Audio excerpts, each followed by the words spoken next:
Hello and welcome to this unboxing of the Flames of War Iron Cross command cards, which on the back it tells you there's 48 cards. Again, it is optional to use the cards when you play Flames of War games, but it does add a little bit of extra on there. So some of those, there's historical things, other cards, they help improve certain characteristics. So here we got ourselves a soft skin transport, okay, German build unit, infantry or gun for 1 point. Okay, and on the back it gives you the stats and the special rules for that. An armored card company, which again, that gives you a nice thing when you're looking at how you deploy, okay, in the game. Blitzkrieg. All right, discard to let units in this formation whose unit leader is within 8 inches of this formation commander pass a blitz movement orders on a 2+ with the end of the turn. Okay, Brandenburger objective. Again, this is for a certain type of German force build. It allows you to do things with objectives.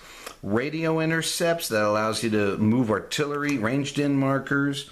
The raids, this will mess up reserve rolls. Okay, captured BA-10, you know what? Both sides captured vehicles and they use them. So you got the stats here for the BA-10M, which is a Russian armored car. And again, for any infantry unit or any other unit, it's kind of nice to have. It's apparently 1 armored car for 1 whopping point. Captured tank. All right. If you win an assault, you discard the. If you're in an assault against a tank and you win against it, on a close combat against it, you capture the tank. It becomes yours. Okay. Charmed Life.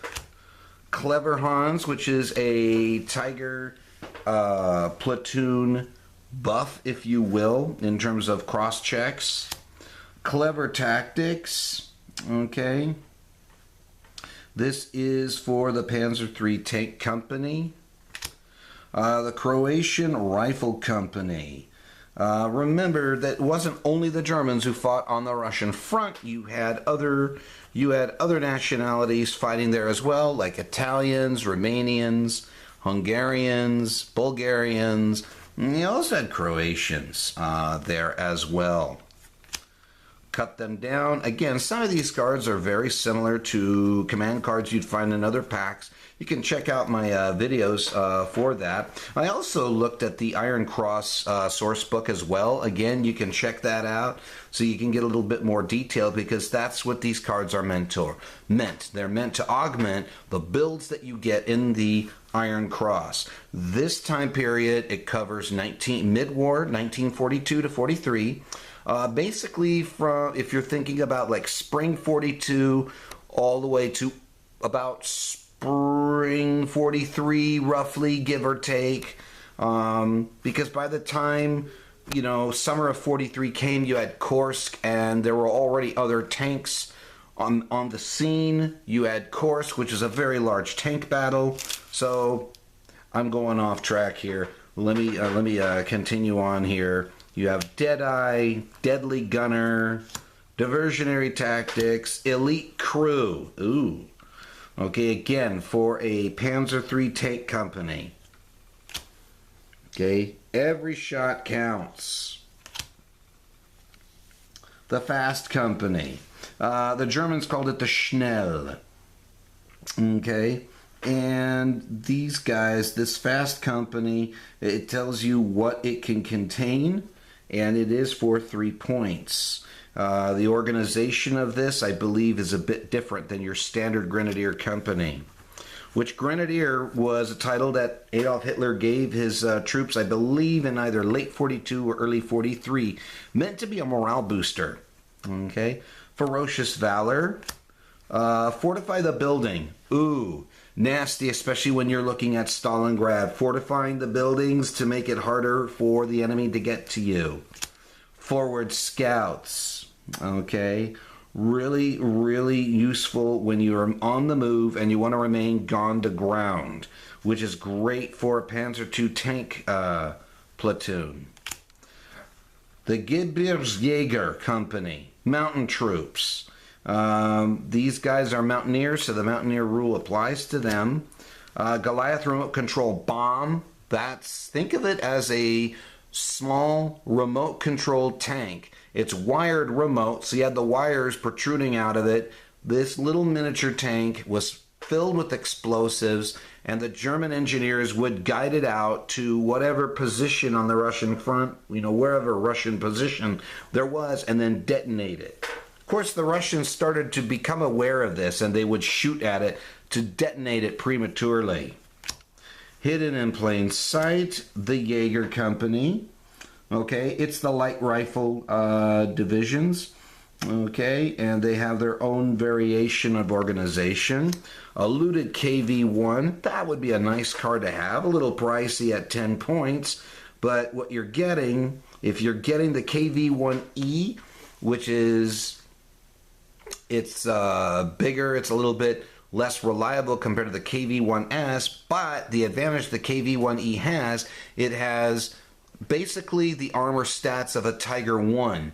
Its gun is a pop gun. It's a standard 76 millimeter gun you'd find on a regular T-34 at this point in the war, but still, it would be nasty. But for buffing up a German build, you can't really go wrong with this. A looted T-34, hey, if the Germans were able to capture it and they put it to good use, they did. That was just the way things happened. A Luftwaffe Field Company. At some point in the war, Hermann Goering, in charge of the German Air Force, the Luftwaffe, decided that he wanted his air guys to get credit for being on the ground, like the infantry. So he started to form some Luftwaffe units where it wasn't pilots who were on the ground, but it was like air crews, and they were equipped very similarly to regular infantry, but they certainly didn't have the same kind of tactics or training that they have. So you got a -6 points, but if you look here, okay, their stats compared to your regular grenadier troops, it's gone down. So that's why you're getting the -6 points. Okay, marksman, okay, mission tactics, mountain artillery, okay, Panzerknacker, think of a bundle of grenades tied together, or maybe it's an anti-tank magnetic mine that they would actually use to go and knock out armored vehicles with. Okay, pinpoint accuracy, Pioneer Company. Oh dear. Yeah, Pioneer companies, think of them as assault engineers. Their specialty was to go in and take buildings, especially in Stalingrad. This was really nasty work. And these guys got their experience from previous cities that they have fought in. Precise Gunner, Pure Luck, Rapid Fire. Oh dear. This is for the Tiger platoon. Oh wow, yeah. That would be nasty if a Tiger could fire a whole lot more.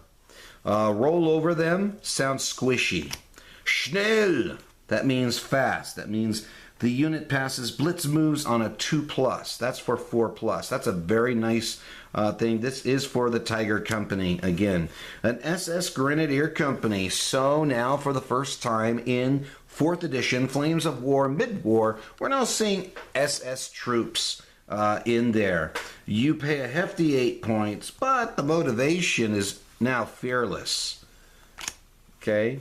The Stug Assault Gun Battery.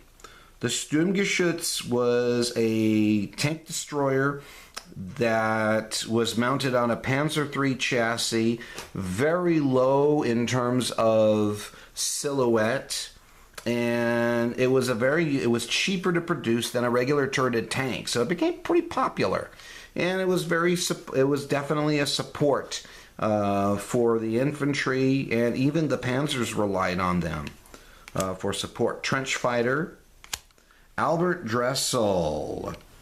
Okay, what do we have here? Rerolls 2 failed rolls to hit for this unit each shooting step. Wow, this is a warrior.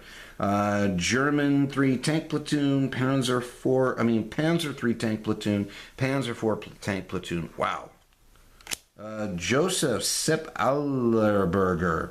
So these command cards are also based on historical characters. They're not uber powerful, okay, but you do pay the points for them, and they do have certain things that they have with them. Feldwebel Limbach, okay, could be in the Grenadier platoon or the Assault Pioneer platoon for 4+. He has the ability of Follow Me rating of 3+, or the Last Stand rating of 2+. Okay, then you have the Tiger Ace. I was wondering that was coming out.